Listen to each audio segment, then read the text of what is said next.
સર્વને જય જિનેન્દ્ર. યુએસએ શિકાગોથી રીટાબેન વાસણવાળાનો પ્રશ્ન છે, નારકી અને નારકમાં શું ફરક, અને નરકના જીવો શેમાં ઉત્પન્ન થાય છે? રીટાબેન, નરક એ નારકીને રહેવાનું ઉત્પન્ન થવાનું સ્થળ છે, અને નારકી એટલે જે ઉત્પન્ન થવાવાળો જે જીવ છે તેને નારકી કહેવામાં આવે છે. નરક એટલે રહેવાનું સ્થાન, ગતિ, અને એમાં જે રહે છે તેને નારકી કહેવાય છે. અને નારકીનો જે જીવ એટલે નરકમાં જવાવાળો જે જીવ છે એ કુંભીમાં ઉત્પન્ન થાય છે. કુંભી એટલે આપણે પેટ જેનું મોટું અને મોઢું નાનું એવો જે કુંભ છે, એવા કુંભના આકારની જ્યાં આગળ મોટી મોટી કુંભીઓ છે, અને એ કુંભી ભયંકર ગરમ હોય છે. આપણા અહીંયા જે સૂર્યનો તાપ છે એવા 1000 સૂર્યનો તાપ ભેગો કરીએ એથી પણ વધુ ગરમી નરકમાં હોય છે. એટલે કુંભી એટલી ભયંકર ગરમ ધગધગતી હોય છે, તેમાં જીવ ઉત્પન્ન થાય છે, અને ઉત્પન્ન થતાં જ બૂમાબૂમ રાડારાડ પાડે. એટલે પરમાધામી જીવોને ખબર પડે કે કુંભીમાં કોઈ જીવ આવ્યો છે, એટલે મોટા મોટા હથિયારોને ભાલા લઈ એને ક્રશ કરી નાખે, અને પછી કુંભીને નમાવીને એને બહાર કાઢે. કારણ કે તેમનું શરીર એટલે કે નારકીનું શરીર વેક્રિય હોય છે, ટુકડા થઈ જાય અને પાછું જોઈન્ટ થઈ જાય. પણ જ્યારે ટુકડા કરવામાં આવે, રસ બનાવી દેવામાં આવે, ત્યારે આત્માને ભયંકર વેદના થાય છે, જેને શબ્દમાં આપણે વર્ણન ન કરી શકીએ. જીવને કર્મના ફળ ભોગવવા ત્યાં જવું પડે છે. એટલે જૈન દર્શનની દ્રષ્ટિએ કર્મબંધમાં દરેક આત્માએ સાવચેતી રાખવી જોઈએ. કર્મનો બંધ કર્મનું ફળ આપે છે. એટલે નરકની અંદરમાં 1 થી 7 નરકનું વર્ણન શાસ્ત્રમાં બતાવ્યું છે, અને 1 થી 3 નરક સુધી પરમાધામીઓ પીડા આપે છે. 4થી નરકથી લઈને 7મી નરક સુધી આપસ પરસ્પર એકબીજાને વેદના આપે છે. એટલે કુંભીમાં નારકીના જીવો ઉત્પન્ન થાય છે. દેવલોકના દેવો સૈયામાં ઉત્પન્ન થાય છે. સુખ સૈયા હોય એની અંદરમાં જન્મ થાય, અને આળસ મરડીને ઊભો થાય, યુવાનીની અંદરમાં પ્રવેશ થઈ જાય. કારણ કે દેવલોકમાં બાળપણ હોતું નથી અને ઘડપણ નથી હોતું, સીધી યુવાની હોય છે. જ્યારે તિર્યંચની અંદરમાં ગર્ભમાં ઉત્પન્ન થવાવાળા જીવો પણ છે અને સમૂર્છિમ જીવો પણ છે, અને મનુષ્યની અંદરમાં પણ ગર્ભમાં ઉત્પન્ન થવાવાળા જીવો છે અને સમૂર્છિમ મનુષ્ય પણ છે. આવી રીતે ચારે ગતિની અંદરમાં અલગ અલગ પદ્ધતિથી ઉત્પન્ન થાય છે. આમ તો 84 લાખ જીવાયોનીના જીવો જન્મે છે, જીવે છે અને મૃત્યુ પામે છે. એટલે ભગવાન મહાવીરે કીધું, જન્મ દુઃખમ, જરા દુઃખમ, રોગાણી મરણાણીય, અહો દુઃખો હિ સંસારો, જંતુ પિસંતી જંતવા. એટલે જન્મના દુઃખમાં, રોગના દુઃખમાં, ઘડપણના દુઃખમાં, મૃત્યુના દુઃખમાં અનંતકાળથી મારો ને તમારો આત્મા પરિભ્રમણ કરી રહ્યો છે. હવે આ ચારેય ગતિમાંથી મુક્ત થઈ મોક્ષની ગતિમાં, એટલે મોક્ષના ભાવોમાં, મોક્ષના ક્ષેત્રમાં આત્માને આપણે પહોંચાડવાનો છે. આ સંસારમાંથી મુક્ત કરવાનો છે. સ્વર્ગના સુખો પણ ઘણા ભોગવ્યા, નરકના દુઃખો પણ ઘણા ભોગવ્યા, તિર્યંચની પરાધીનતા પણ ઘણી ભોગવી, અને મનુષ્યની અવસ્થામાં પણ આ જીવ આવ્યો, પણ પંચમ ગતિ એવી મોક્ષને પ્રાપ્ત કરવામાં નિષ્ફળ ગયો છે. તો હવે આ ચારેય ગતિનું વર્ણન વાંચી, વિચારી, ચિંતન મનન કરી અને 4 ગતિમાંથી મુક્ત થઈ પંચમ ગતિને હું કેવી રીતે પ્રાપ્ત કરી શકું, મુક્ત કેવી રીતે બની શકું, એનો વિચાર કરવાનો. મારે કુંભીમાં ઉત્પન્ન નથી થવું, મારે સૈયામાં ઉત્પન્ન નથી થવું, મારે ગર્ભમાં ઉત્પન્ન નથી થવું, મારે સમુછીમ તરીકે ઉત્પન્ન નથી થવું, કારણ કે આત્માનો સ્વભાવ જન્મ નથી, જીવન નથી, મૃત્યુ નથી. આત્માનો સ્વભાવ છે અમર, અજર, અવિનાશી. એવા સ્વરૂપને પ્રાપ્ત કરવા માટે જૈન ધર્મ મળ્યો છે, જૈન શાસ્ત્રો મળ્યા છે, જૈન સંતો મળ્યા છે. તો પ્રમાદને છોડી ચારે ગતિ ઉપરનું ચિંતન કરી એમાંથી કેવી રીતે મુક્ત થઈ શકાય એનો વિચાર કરી આપણા આત્મામાં ઠરી અને સિદ્ધ અવસ્થાને પ્રાપ્ત કરીએ એવી મંગલ મનોકામના. જય જિનેન્દ્ર. સર્વને જય જિનેન્દ્ર. પ્રશ્ન નંબર 53. પ્રશ્ન પૂછ્યો છે જ્યોત્સનાબેન શાહ, બોરીવલ્લી, મુંબઈથી. તેમનો પ્રશ્ન છે, છઠ્ઠા આરામાં ન જન્મવું હોય તો શું કરવું? જ્યોત્સનાબેન, છઠ્ઠા આરામાં જન્મ ધારણ નથી કરવો એ ભાવના બહુ સારી છે તમારી, પણ આપણો આત્મા આ 6 આરામાં અનંતિવાર જન્મ મરણ કરીને આવ્યો છે એવું શાસ્ત્રની અંદરમાં દર્શાવવામાં આવે છે. એક પણ ગતિ, એક પણ જાતિ, એક પણ ભવ, એક પણ સ્થળ આ જીવે જન્મ મરણ કરવા માટે બાકી નથી રાખ્યું. વર્તમાને આપણે 5મા આરામાં છીએ. 5મો આરો 2600 વર્ષ પૂરો થયો છે અને આ આરાનું આયુષ્ય 21,000 વર્ષ સુધી છે. એટલે હજી 21,000 વર્ષ સુધી આ આરો ચાલવાનો છે અને આપણું આયુષ્ય તો 100 જ વર્ષનું છે. અને એ 100 વર્ષની અંદરમાં જીવ ક્યાંય જશે ખબર નથી, કેટલા જન્મ મરણ કરશે એ ખબર નથી. અને આ 5મા આરાના એન્ડ સુધી એટલે કે અંત સુધી જૈન ધર્મ ચાલવાનો છે, સનાતન ધર્મ પણ ચાલવાનો છે. અને 5મા આરાને એન્ડ માટે લખ્યું છે કે જ્યારે છઠ્ઠો આરો બેસવાને થોડોક સમય બાકી હશે ત્યારે 4 જીવો એટલે કે 4 આત્માઓ સાધના આરાધના કરી અને એકાવતરી બનશે.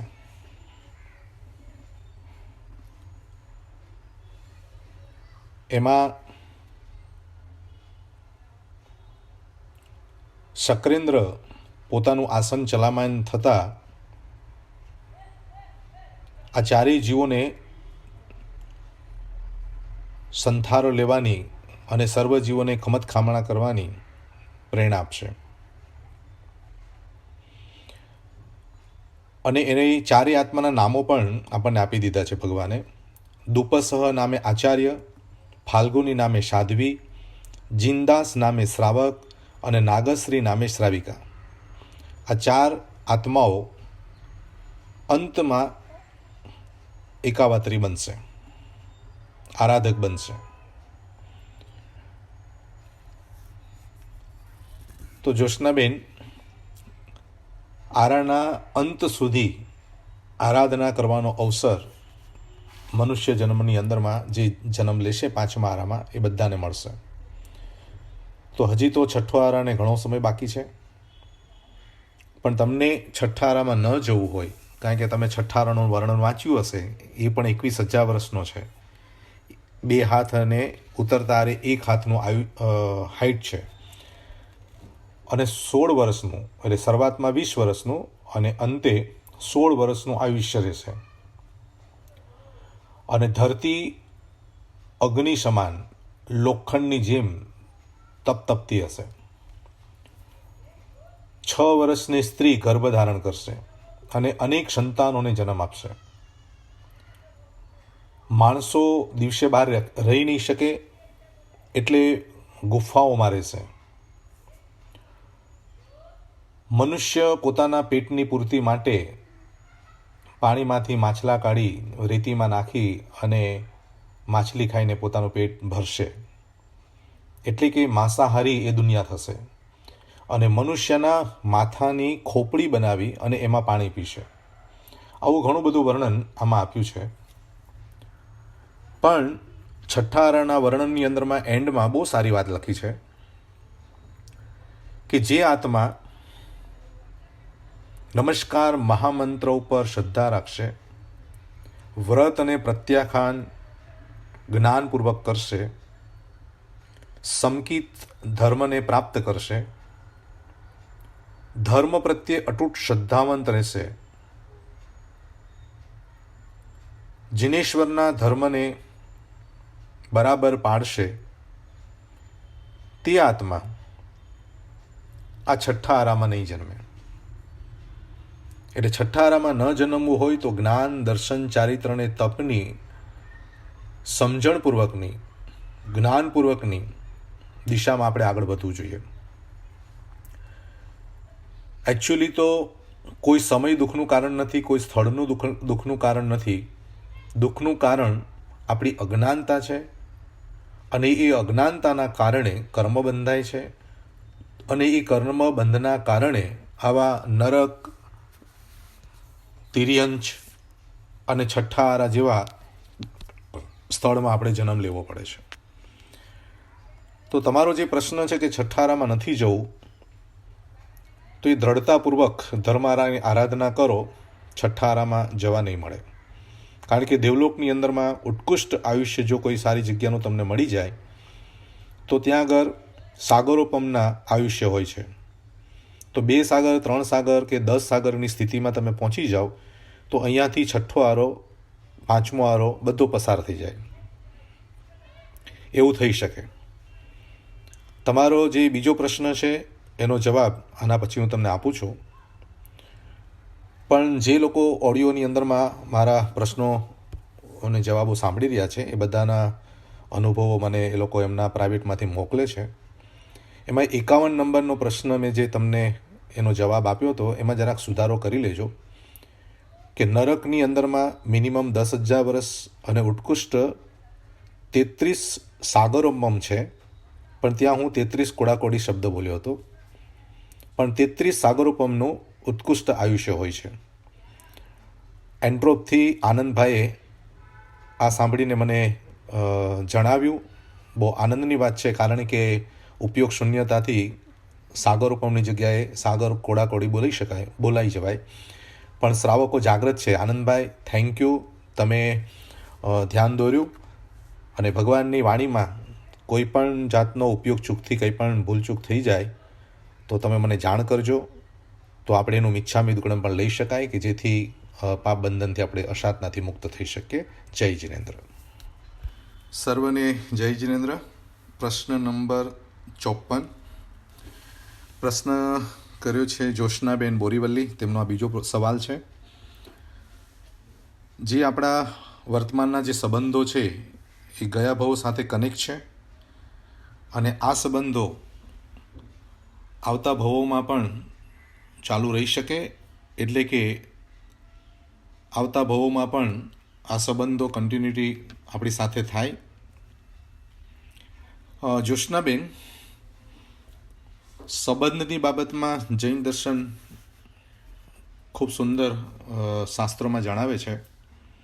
ગૌતમ સ્વામી ને મહાવીર સ્વામીનો પણ પૂર્વભાવના સંબંધો હતા. ઉત્તરાધ્યન સૂત્રમાં એવી કથાઓ પણ છે. ચિત્ત અને સંભૂતિની 13મા અધ્યાયની, એને પણ આગળના 6, 7 ભાવ સુધીના સંબંધો હતા. અને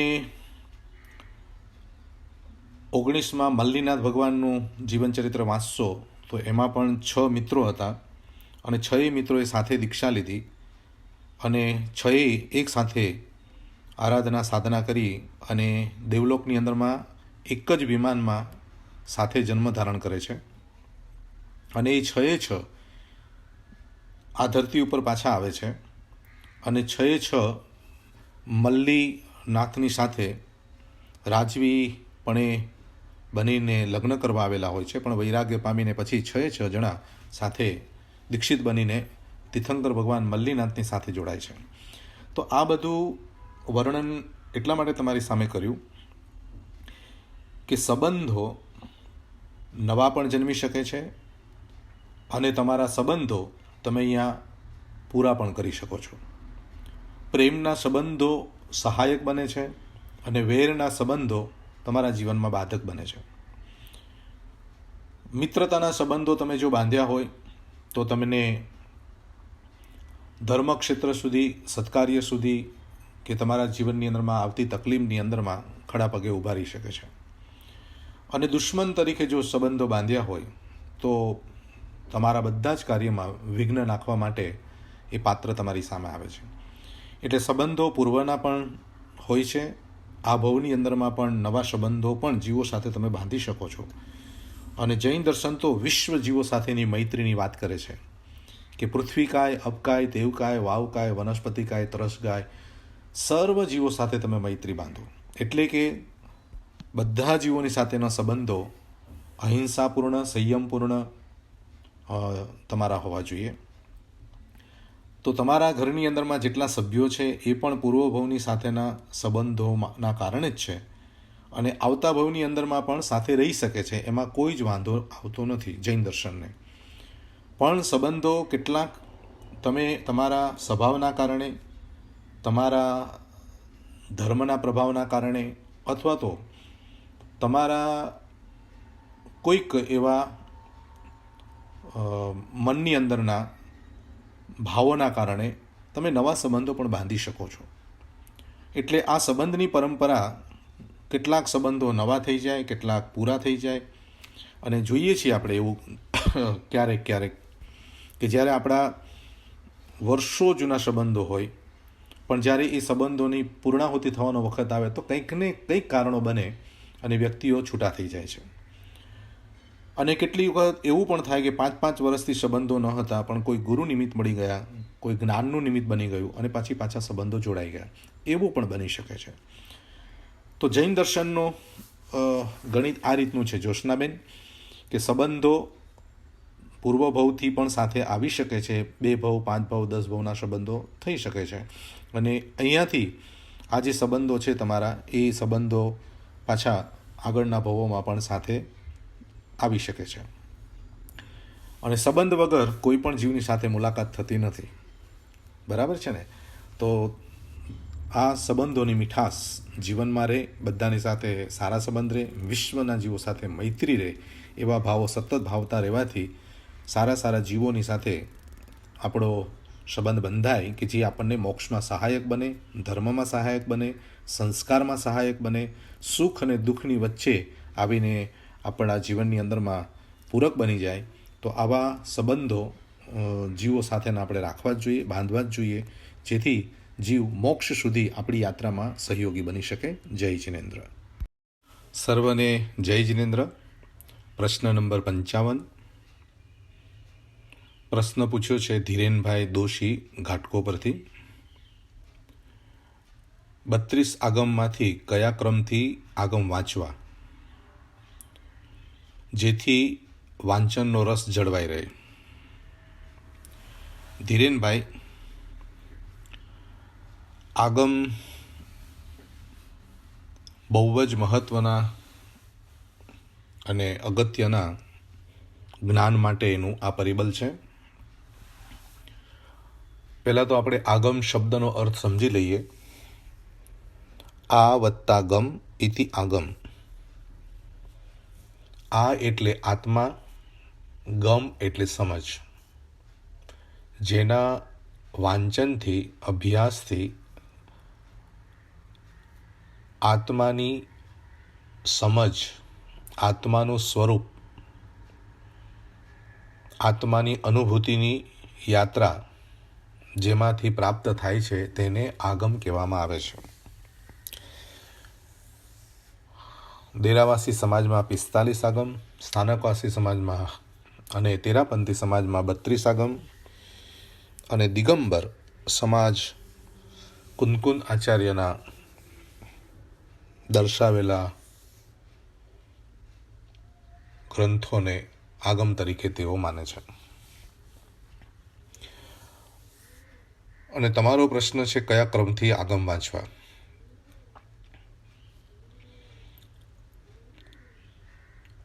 શ્રાવકોએ આગમનો અભ્યાસ, આગમના અભ્યાસી એવા ગુરુ ભગવંત પાસેથી સાંભળવા જોઈએ. એટલે સ્થાનકવાસી પરંપરામાં એક વાચના શબ્દ તમે સાંભળ્યો હશે કે સવારે પ્રવચન હોય અને બપોરે કોઈ પણ એક આગમનું વાંચન કરીને વાચના થતી, અને એ વાચનામાં કોઈ એક શાસ્ત્ર લઈ ચાતુર્માસના 4 મહિના એના ઉપર સમજ આપવામાં આવતી હતી. એટલે શ્રાવકોએ જો આગમની દિશામાં આગળ વધવું હોય તો આગમ વાચનાની અંદર નિયમિત ઉપસ્થિત રહેવું જોઈએ. શ્રાવક જ્યાં સુધી પરિપક્વ ન થાય, અનેકાંત દ્રષ્ટિનું નેત્ર એનું ખુલે નહીં, અને યોગ્યતા અને પાત્રતા આવે નહીં, ત્યાં સુધી આગમો પોતાની જાતે વાંચવા જોઈએ નહીં. નહીં તો અર્થનો અનર્થ થઈ શકે.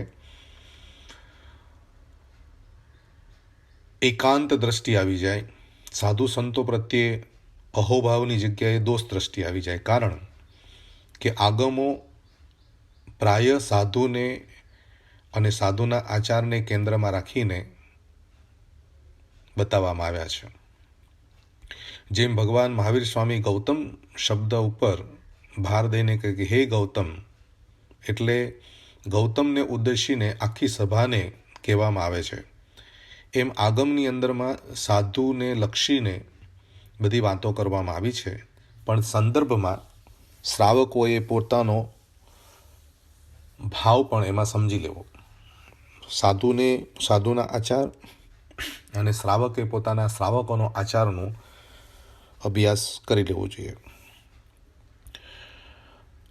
એટલે આગમમાં જે ગુરુ બતાવે તે આગમથી શરૂઆત કરવી જોઈએ.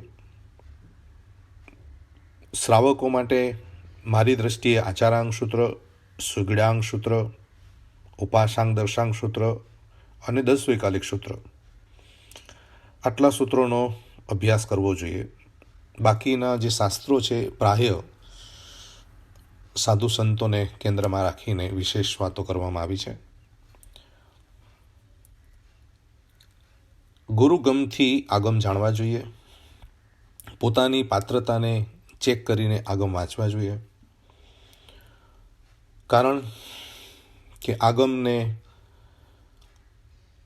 સમજાવનાર જો ગુરુ મળે તો આગમના શ્લોકો, આગમના પાઠો શું કહેવા માંગે છે તેનો યથાર્થ બોધ થઈ શકે. નહીં તો શાસ્ત્રને બરાબર ન ભણવામાં આવે તો આત્મા માટે શસ્ત્ર પણ બની શકે છે, તારવાની જગ્યાએ ડૂબાડી પણ શકે છે. દેવગુરુ ધર્મ પ્રત્યે અહોભાવની જગ્યાએ દોષ દ્રષ્ટિ પણ આવી શકે છે. એટલે આગમનો અભ્યાસ સાધુ, સાધ્વી, શ્રાવક, શ્રાવિકાઓએ કરવો જોઈએ. તો જ તેમના વ્રતો, તેમની સાધના, તેમનું જ્ઞાન બરાબર જળવાઈ રહેશે. કારણ કે આગમ એ જ આપણો આધાર છે અને અણગારો એ જ આપણું અવલંબન છે. એટલે ધીરેનભાઈ, આગમનો અભ્યાસ ગુરુની પાસે જઈને આજ્ઞા લઈને આપણી યોગ્યતા પ્રમાણે આગમની અંદરમાં પ્રવેશ કરવો જોઈએ. પણ આગમની અંદરમાં પ્રવેશ કરતાં પહેલાં અનેકાંત દ્રષ્ટિનો અભ્યાસ, નયનો અભ્યાસ, નિક્ષેપાનો અભ્યાસ, એ બધો અભ્યાસ પહેલાં કરી લેવો બહુ જરૂરી છે. કારણ કે આગમ માખણ છે અને એ માખણ પચાવવા માટેની પણ એક કેપેસિટી જોઈતી હોય છે. એટલે પાણી આવશ્યકતા છે, છાશ પણ જરૂરી છે, અને પછી જ માખણમાં પ્રવેશ થાય. એમ આગમમાં પ્રવેશ થતાં પહેલાં જૈન દર્શનને બરાબર જાણી લેવું જોઈએ. કર્મ વિજ્ઞાન, અનેકાંત વિજ્ઞાન, સાપેક્ષ દર્શન, આ બધા ન્યાય આદિના અભ્યાસને થોડો સ્પર્શ કરવો જોઈએ. તો જ તમે આગમને બરાબર સમજી શકશો, ન્યાય આપી શકશો. અને વારંવાર એકને એક શ્લોકોને, પાઠને વારંવાર પઠન કરવાથી ભગવાન મહાવીરની દ્રષ્ટિકોણ આપણામાં પ્રગટ થઈ શકે.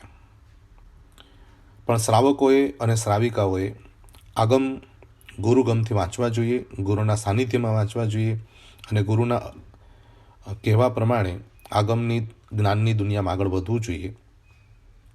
આગમનો જે અભ્યાસી છે શ્રાવક, કારણ કે શ્રાવકોને પણ આગમનો ઊંડો અભ્યાસ હોવો જોઈએ. પહેલાંના શ્રાવકો આગમ ભણાવવા માટે સાધુ સંતોને પાસે જતા હતા અને આગમોનો અભ્યાસ શ્રાવકો પાસે કરતા હતા. આજે પણ એવા શ્રાવકો છે કે જે આગમમાં નિષ્ણાત છે અને સાધુ સંતોને એ આગમ ભણાવી રહ્યા છે. તો મારી દ્રષ્ટિએ તો આગમનો અભ્યાસ કરતાં પહેલાં આપણી પાત્રતા, આપણી પવિત્રતા અને આપણી અનેકાંત દ્રષ્ટિ અને ગુરુ પ્રત્યેનો બહુમાન ભાવ રાખી તેમના સાનિધ્યમાં આગમનો અભ્યાસ કરવો જોઈએ, વાંચન કરવું જોઈએ. જય જિનેન્દ્ર.